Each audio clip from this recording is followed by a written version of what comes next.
it's even better than listening to him on air every day. What a blessing that you guys have him right here in your home state.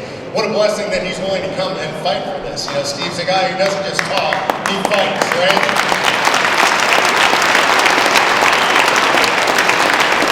And you may not have noticed because he didn't take his coat off, but he is wearing a Convention of States Come and Make Me shirt.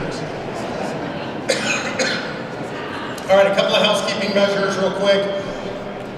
First is you should have all had one of these cards on your chair that has a QR code on that. If you scan that, it'll let you know who your legislator is and how to contact them. Today, you can go up to the chambers, you can use one of these pieces of paper at the back table there.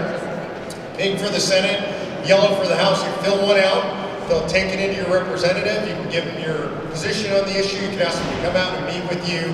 It's a great system. I love it, where you can actually be in contact with your legislator. I highly recommend that you do that. So those are at the back table right now.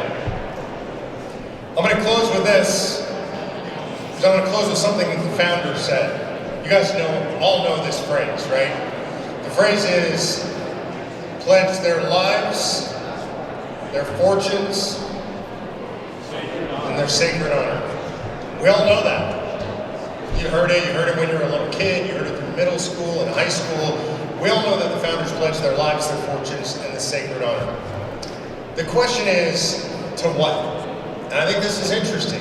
It gets left out of most history books, most quotations say that they pledged their lives, their fortunes, and their sacred honor. And I think it's easy to assume that they pledged those to the fledgling nation.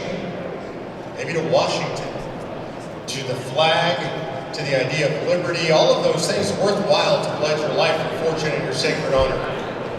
But none of those things are correct. They're not what the founders pledged their lives, their fortunes, and their sacred honor to. In fact, right before those words, lives, fortunes, and sacred honor, it says, to each other we pledge our lives, our fortunes, and our sacred honor. To one another. For the men and women that have served in our armed forces, they truly know what that means. Because when they went into battle, they had their brothers and sisters next to them, and that's who they were fighting for. In the immediate, in the moment, that's what the fight was about.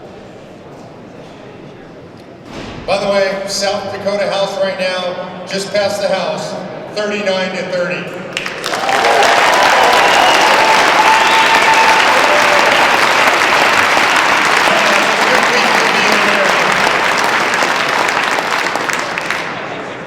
So they pledge their lives, their fortunes, and their sacred honor to each other.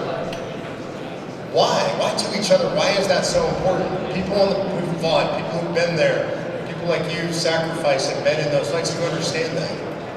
That guy next to you, that person next to you. Because if they fall, you fall.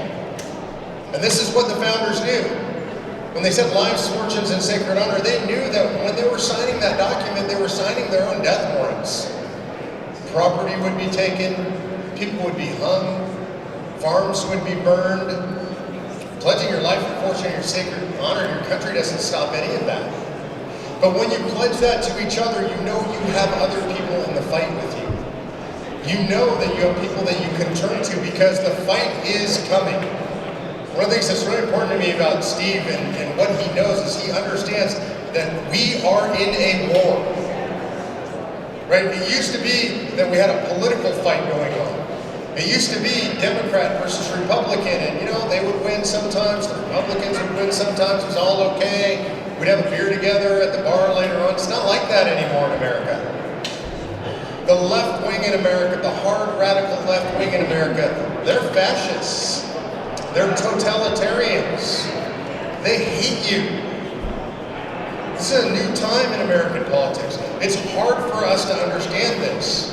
People on the right, a person of faith especially, we try not to have any hate in our heart. We don't hate them. I think they have bad politics.